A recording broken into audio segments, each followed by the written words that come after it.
Сәлем достар, Айнұрдың саяжайына қош келдіңіздер. Бүгінгі бейнеде қызанақ тұқымдарын қалай отырғызатынымды тамашалайсыздар. Арнадан ажырамаңыздар. Міне достар, арнайы ыдысқа топырағымызды салып, оны кәдімгі жұдырығымызбен, саусақтарымызбен әбден майдалаймыз. Түйіршіктер қалып кетпеу керек, себебі ол дәнді жарып шыққан тұқым сабағына кедергісін келтіреді.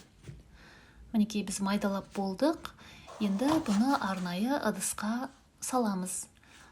Бір келкі етіп топырақтарды салып шығамыз.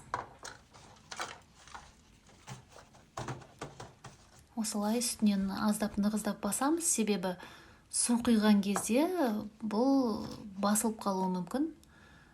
Барлық ұяшықтарға осылай топырақтарды орналастырып боламыз. Содан кейін үстіне су құямыз. Суды барынша жақсылап құямыз, себебі мына ұяшықтардың астында арнайы тесігі бар, сол арқылы артық су ағып кетеді. Одан кейін әр ұяшыққа осылай пинцеттің көмегімен қызанақтың дәндерін отырғызып шығамыз. Мен кейбіреулеріне бір-екеулеп те салып жібердім.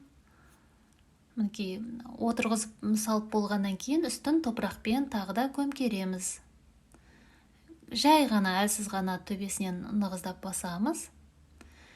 Сосын бұлардың үстіне суды осылай шашырату әдісімен сеуіп шығамын. Осылай суды бір келкі сеуіп болғаннан кейін оның қақпағын жауып қоямыз. Тұқым 3-5 күнде бой көтереді. Бой көтергенде қақпағын ашып, бірден жарыққа қою керек. Егер осы бейне пайдалы деп ойласаңыз, арнаға тіркеліп, лайк басып, пікір қалдырыңыздар. Міндетті түрде жауап беремін. Мінекей көрермен, бүгін біздің қызанақтар тұқымдарын отырғызғанымызға 6-шы күн. Барлық тұқымдар 100% бой көтерді. Мінекей әр ұяшықта, кейбір ұяшықтарға әрине мен қосымша салып жібергенмін.